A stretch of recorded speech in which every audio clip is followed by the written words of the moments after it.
Giannis is going to be out. Luckily, not as, serious of an injury as maybe some people potentially thought, but he is going to miss a little bit of time due to a groin strain. And then the Raptors, let's talk about them. So, first, let's talk about Giannis. Um, if you didn't see the news, Giannis is going to be out, I believe it said 1 to 2 weeks, with a groin strain. Now, obviously, when you have a groin strain, you have to be careful because those things can linger. We know LeBron had one, and I think it, lingered for a little while. And so you have to be careful. I mean, you have to be careful with any injury. But you always want to be careful with the groin strain because that is like an area where I feel like, again, all injuries are injuries, of course, and there's not one that's better than another, and it's not like if you had an ankle injury that like you can't re-injure it, and we see ankle sprains get re-injured all the time. But I feel like with a groin, it's like such a, delicate area where, one wrong move, but you may not even know that it's the wrong move, if that makes sense. And it just like could re-flare up. So I don't even know if that was really a good explanation, but basically what I'm trying to say is like I feel like when you have a groin strain, kind of like hamstrings, I feel like hamstrings and groins have a similar, I don't even know if connotation is the right word, but like when you have a hamstring injury, like it could feel good and then all of a sudden not feel good really quickly, right? And again, that's the same, like all injuries, you can say that again, I understand, but like I feel like an ankle sprain, stuff like that, you kind of know like as long as your feet, for the most part, as long as it's stable and like you don't roll your ankle again, it should be okay. You know what I'm saying? Like I feel like the groin, hamstrings, those things are so sensitive where like you could even not have done a wrong move, but then all of a sudden it flares up again. That's just my opinion. I'm not a doctor. I know all injuries can flare up, but I feel like some areas are more sensitive than others, even if the move you made was not something that was like a twist or anything wrong. So they're definitely going to be cautious with Giannis because Giannis is Giannis. You want him there for the season. You don't want him to be out. You, especially because the Bucks had played way better than I had expected and other people expected to start this season. Like I don't remember where I put them. I think I put them 6, maybe 6, something like that, maybe 7 in my standings predictions. And while they are not number 1 in the East, at this moment, they started off way better than I expected, honestly. And it has been a collective effort.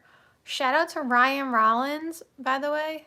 Ryan Rollins. Why did that sound weird coming out of my mouth? Shout out to him, because I don't know if you've watched Bucks games, but like he has been really good for them. If you don't know who that is, he was drafted by the Warriors, and he didn't really play for them. He was only there 1 or 2 seasons. He didn't really get many minutes at all. But they obviously drafted him for a reason because he was talented. But there was, we're talking again like 1 to 2 years ago, like there was no room for him to get playing time on the roster, or maybe whatever. It's not important. But the point is, now he's on Milwaukee. Now he has a significant role, and he has put on a show. Like I'm telling you, if you have not watched Ryan Rollins play, you must go watch him play, some of his games with the Bucks. Actually, when they played the Warriors, because it was his old team. And I had a feeling too, when players play their old team, they want revenge. Even though, like, the Warriors obviously didn't do anything wrong. Like, it's not the same kind of trade as maybe, like, a different kind of player. So I don't think there's any bad blood, but I'm just saying when it's your old team, you want to show out. I think he had 30 against the Warriors. And he had 30, I think the game before that too. I think he had 30 back to back. And he's just been putting on 20 point per game shows like all the time. So shout out to Ryan Rollins. He has been doing his thing. Someone said, hey, hope you're enjoying your night. Thank you. I hope you and everybody else on this live stream is enjoying your evenings as well, or mornings, wherever you are in the world.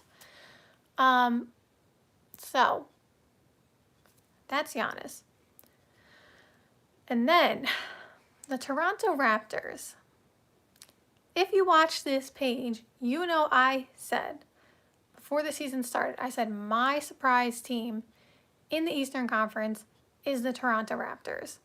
I said I think they're better than people think they are.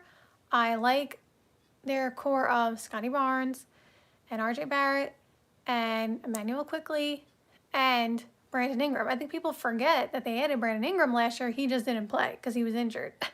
But I said, I was like, the Raptors might not, make the playoffs. Like, I wasn't like, oh, they're definitely going to be like number 2 in the East, nothing like that. But I said, I think the Raptors will be the surprise team. If I remember correctly, I think I put them as like the 8th seed in the Eastern Conference when the season's said and done. Like, I had them having a playoff spot. Whether or not they ended up, winning, because you have to, if you're number 8, you do the play-in tournament. That, obviously, I can't predict that. But I pretty sure, I'll have to go back and look, that I put the Raptors at 8. Maybe 7. But I feel like I probably put Miami at 7. Because I always have to put Miami in there because they always make it. So I was saying Raptors surprise team. They're going to be better than people think. Look what they're doing. They're number 3 in the Eastern Conference. The Toronto Raptors are number 3 in the Eastern Conference. They are 9-5. And it's a collective effort. Like, Emmanuel Quickley, he's averaging 15, 6 and 4. He is doing his thing for them. And he was really good on the Knicks too. Like, I know Knicks fans were upset when he got traded because he was a fan favorite. And he should be a fan favorite with the Raptors too. Like, he is... Something I really like about Quickley is that he always shows up to play. Like, he's always putting in maximum effort and he's doing good things and he's a smart player. And he is very effective on the Knicks too, but he has been effective for the Raptors as well. And then Scotty Barnes, I mean, we all, Scotty Barnes, we all know what he does, who he is and stuff like that, right? Brandon Ingram, it's kind of more of a collective effort, as I said earlier. I was trying to think of a different word. But, like, the Raptors, if you look at the scoring breakdown, like, it's not like one player is averaging, like, 30. It's like Brandon Ingram's averaging 20, Scotty Barnes 20, RJ Barrett 20, right around there. Quickly 15. I'm not sure how much Jakob Poeltl is averaging. I had to look. But the point is, everybody is getting it done. And, everybody on the team is, putting in their impact is the best way I could say it. And so, while, again, they don't have someone putting up Giannis type numbers, they're still winning games. And this is kind of what I was saying about the Raptors.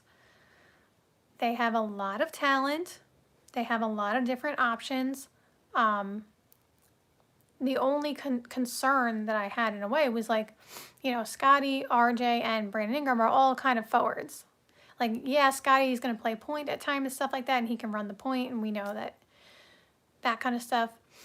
And we know that RJ can play the 2, and so, like, they'll mix and match, and, the NBA has become a bit positionless in some aspects, and so, like, you can play multiple positions. But the only thing I was saying about them was, like, they are a little redundant in the forward area. Like they have so much talent with those three in the forward area, but like they're a little redundant there. But at the same time, I was like, I think they're better than people think. Somebody said Brandon Ingram's block at the end of the game was sick. Like Brandon Ingram, again, he's not averaging 30, but like I feel like when they made the trade for Brandon Ingram, I don't know how people felt about it. I don't remember. But it was a good trade for them because like they're playing well now, you know, and I think they want to accelerate the timeline a little bit. Like they want to start, you know, getting back into the playoffs and stuff like that post Siakam, OG, all that stuff. Somebody said you sound very knowledgeable. Oh, thank you so much. I appreciate it. I try. My stomach keeps growling. I don't know why. I'm not even hungry. So if you keep hearing my stomach growling, that's why. I really don't get it.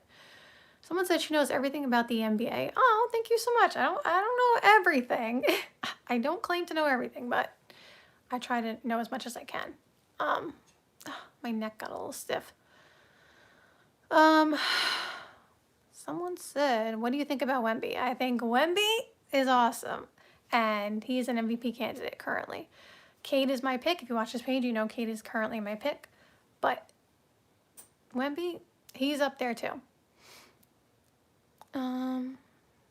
Somebody said, we're going to see her on ESPN in 2 years. Oh, well, today is November 19th, I think, 2025. So November 19th, 2027, we'll see. I don't know if I'm going to be working for ESPN. I don't know. We'll see, but I appreciate that. Thank you so much. So we'll see if your prediction comes true. We'll see what happens in 2 years. Somebody said Wemby is just a different monster. Yeah, Wemby, it's like, it's so easy for him. Some of the things, you know, out there on the court. I said this the other day when they played the Warriors. It was towards the end of the game, and the game was going back and forth. And I forgot who stole the ball. I think maybe Jimmy did. I don't remember. But Steph, or maybe Steph stole it. I don't know. And Steph did a really, really awesome behind the back pass. Like the pass got completely overlooked because Wemby blocked the shot. But the pass that Steph did was beautiful. I was like, oh, wow, like that was awesome.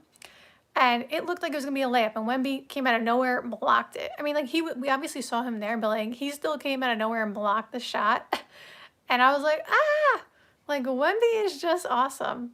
But go back and watch that play because they'll show the Steph pass too. Like I feel like the Steph pass needs some recognition too because it was actually really awesome. It just, the shot got blocked. So anyway, as I told, oh yeah, the Raptors. Look out for the Toronto Raptors. They are doing their thing, and they are currently third, I believe, in the Eastern Conference. Yeah, and who's number one? Why can't I remember who's number one? I don't know. I feel like it's the Cavs, but for some reason it's like my mind is going blank. I know the Sixers are like 5. It must be the Cavs. For some reason I just can't remember. But the Toronto Raptors, I told you guys would be the surprise team. You know, I don't get everything right. I feel like the one thing I'm pretty good at though is predicting like the surprise teams that year. Of like who's gonna do better than what people think. Cause I talk about this all the time. Like I said, I don't get everything right. I get plenty, you know, I get things wrong too. But I feel like I'm good at that, like predicting like who's like up next in a way. Cause I had said about the Pelicans a few years ago. I was like, they're going to be a top team, and they were, and then Zion got hurt. Like, they were the number 1 seed for, like, half the season before Zion got hurt. I said that about them. I'm trying to remember who else. I said it about a few teams. Like, I always pick a couple of teams every year who I think are, like, the surprise team, if there is going to be one. Um, there was someone in the Eastern Conference recently. I think actually, oh, the Cavs. The Cavs. You see how good the Cavs are now? I had said a few years ago, I'm like, that team, and this was before they got Donovan Mitchell. I was like, that team's going to win 50 games. I remember now. That was the other team. That was my sort of surprise team. They were already a little bit better than, I guess you could say, the Pelicans were at the time. But I was saying, I was like, the Cavs are up next. Like, they got something going there, right? So I'm not always right about that, but I feel like something I'm decent at is picking like a team that's up next. And I said the Raptors are going to do some things. And they just, to me, I was like, they have too much talent, and the East is too wide open for them to not be in the mix. I also thought the Hawks would be kind of a surprise team, but not really, because I feel like a lot of people liked what the Hawks did this offseason. And so I don't feel like they, but Trae Young obviously, got hurt and stuff like that. But I'm saying, like, I feel like they were not necessarily could be considered a surprise team when people, again, a lot of people were like, oh, picking up Porzingis and their offseason moves were like highly, like, got good ratings and stuff like that. So I don't know if they really count as a surprise team. But the Raptors, I don't know anybody else who picked the Raptors besides me. That is the one thing. I'll give myself credit for that, because I didn't see anybody else pick the Raptors. I saw a lot of people say the Raptors are going to be like really bad, and I was like, I just can't see that. They may not be top. They may not finish third, but I couldn't see them being terrible. I just couldn't see that. Someone said the Bulls might be the surprise team. Yeah, them too. They could be. I definitely did not have, if when I did my season predictions, I don't think I had the Bulls, anywhere in there. So, like I said, I don't get everything right. Like, I can't predict everything. I definitely probably had the Bulls, and the season's early, so we'll see where everything finishes, of course. Like, we never know. The Raptors, might not finish very high either. I think they will finish decent, but, you never know. But the Bulls, I probably, if I was going to pick a spot, maybe, 12, 11, 10, I don't know, 9. I'm going up in rankings. I don't know.